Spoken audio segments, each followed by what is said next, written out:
Hey, it's Kori Akemi, and today we're going to talk about how to love yourself unconditionally. We're going to discuss things like how to set boundaries, forgiveness, and working with yourself. I'm really excited for today's video, so let's begin. Okay, so the first part to loving yourself unconditionally is to set those boundaries. Set boundaries whether it be your personal life or your professional life. And I want to talk about personal life right now because I think it's the area that we really struggle with, which is our friends and our family, how much of our time and energy we give to them, especially when they keep asking us for help.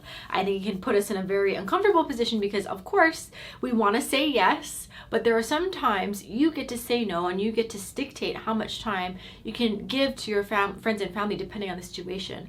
So like, let's just say your friend goes to the hospital, your family member goes to the hospital. Then yes, you're going to have to drop everything and go help that family member because, you got to help them.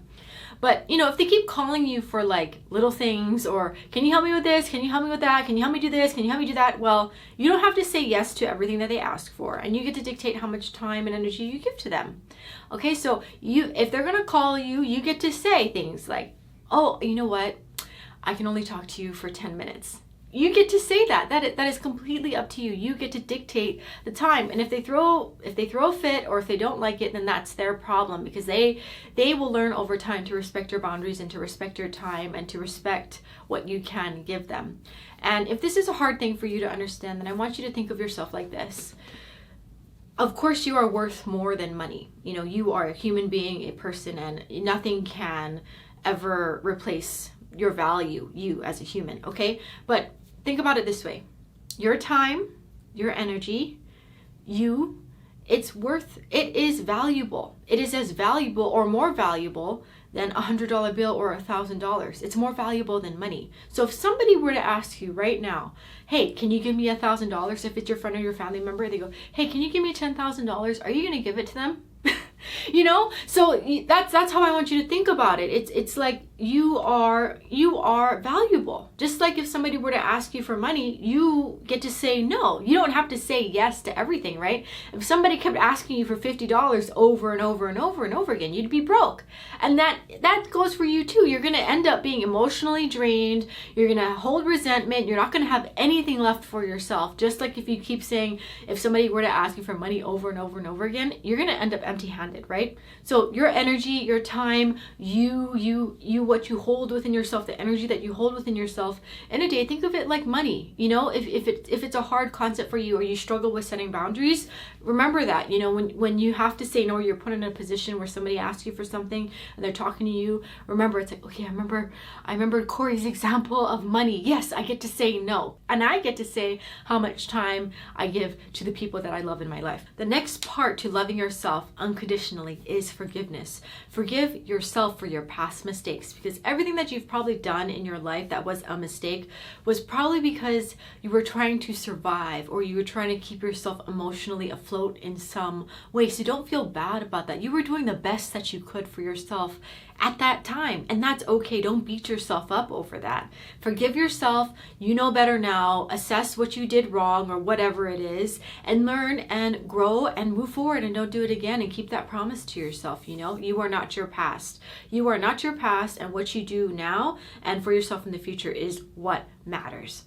The next thing that I want to talk about is to forgive those that hurt you. If somebody hurts you, forgive them. And I'm going to share with you my personal cycle or what my experience with true forgiveness to the point where the person that hurt me, I love them now. And I know that may sound weird, but let me explain. So the first part for me for forgiving somebody is acknowledging and seeing the truth of what happened. If that person hurt me, I no longer deny that person hurt me. I just see it for what it was, and that's how I was treated, and that is that. The next part that would happen, the next phase that I went to was anger. I was really angry that this person really harmed me in my life. And then after anger and frustration and just rage, it's just that you just get so angry, you get sad. It's almost like sad. I think sometimes depending upon what happened to you, sadness may come first than anger or anger then sadness. But it's sadness and anger kind of coincide with each other. Then I felt sad. That was the next part. Lots of sad, lots of crying, lots of tears, lots of, oh my gosh, I can't believe this happened to me. Or, wow, this was a really sad thing that happened. I can't believe that I experienced something like this in my life. So that's the sadness. That's the next part of forgiveness, anger and sadness. forgiveness. And then after that, it's almost like understanding comes in. Like, hold on, I started to understand the person that hurt me. It was like, I got it. It was more of a like, oh, I started to realize that the person that hurt me, that the reason why they did that is because there's something wrong with them. They are a broken person. There's something going on with them. In order to harm somebody like that, they've got something going on, and there's some dysfunction that is with them that harmed me. Another thing that I realized too is that the person who hurt me was incapable of giving me what I needed. Let me say that again. The person that hurt you was incapable, could not give you what you needed. And that is a big realization for me that helped me really forgive the people in my life who really hurt me or harmed me emotionally, because I realized that I can't get mad at somebody or I can't get angry at somebody who is incapable, who really does not know how to could not give me what I needed. They couldn't give it to me even if they tried. So that is what really helped me forgive the person that harmed me, was that realization. And after the understanding comes compassion and like, wow, that person, they are really, something's wrong. And that was compassion and understanding. Then after that was grace, it was peace. And it was almost like after the peace, it was a feeling of peace and calm.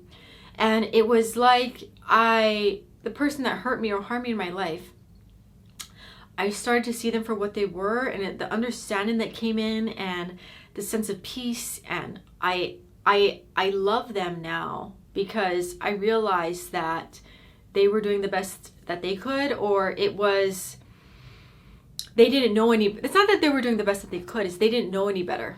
And they are really broken. And so it's not that I love what they did. Just because I say that I love the person that hurt me means that I love them and I accept and, I agree with the bad treatment and the whatever, the toxicity that this person brought into my life. I don't agree with it.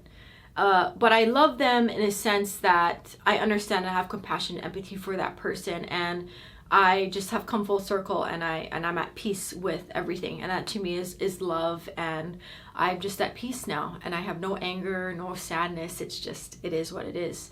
And that is the cycle of forgiveness that I went through. And I think it's a common thing. And I think a lot of other people experience the same cycle, or will experience the same cycle, if they're learning how to forgive somebody, or if they're processing a traumatic event or something negative in their life. And it may not, for me, I know my example was a person, but it could be, I don't know, your environment. This could apply to anything, any aspect of your life. I do think so. So I hope what I said really is going to help you forgive the people in your life, or whatever it is that you can forgive that person in your life. I really, really hope that helps you, okay?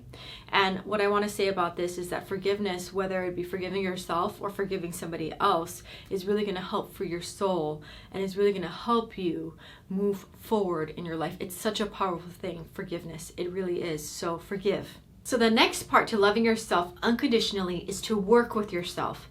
So most of the time, I'm just speaking from my personal experience and even my friends, we are the most critical of ourselves. Anything that we do, we're the most critical, say whatever it is. It's so hard to kind of silence that inner critic. So whatever I do, whenever I feel like that inner critic kind of creeping up, I say the mantra that I'm going to work with myself today rather than work against me. I'm going to work with me rather than against. And when I shift my mindset to working with myself, it has helped me so much, because rather than trying to like be overly critical or analytical of what I do, I just accept, like if I'm not achieving what I want to achieve today, or if I'm not as happy as I could be, I work with that part of myself. So if I'm unhappy today, I work with that unhappiness, I go, okay, I'm unhappy, so today maybe it's not the best day for me to do this, and this. I'm going to move that to tomorrow, and these are the things that I can do today because I know that I'm unhappy, rather than being critical and going, I am just so unhappy. What's wrong with me? I'm always unhappy. I'm never going to be unhappy. See, that's the critical voice in us. And I've learned to kind of silence that by saying, okay, critical voice, stop. I'm going to work with me and work with who I am, how I feel right now, what I can do with me. I work with myself. I am like, it's like if you had a friend who was maybe had a bad day, or maybe wasn't feeling their best, or for whatever reason couldn't produce what they could produce today. What do you do with your friend? You work with your friend, right? You're like, okay, well, that's fine. So I'm going to do this and you can do that. And that's okay. We're going to make it work. So I've learned to have that mindset with myself, and it has helped me so much, because rather than being my worst critic, I am now like my best friend. And I've learned to work with wherever I am at. And I think that's the most important part, that you don't have to be amazing today. You don't have to accomplish everything that you wanted to do today. As long as you can just meet yourself halfway and kind of look at where you are right now and work with that part of you, then you are really doing really, really great. Just work with yourself. Don't be so critical. You got this. Today we talked about how to love yourself unconditionally. We discussed things like setting boundaries, forgiveness, and working with yourself. I hope today's video has helped you and is going to help you transform your life and create the life that you want. Thanks for watching. For more Transform Your Life videos, please like and subscribe. Check me out on Instagram and Facebook at Kori Akemi. Until next time, bye.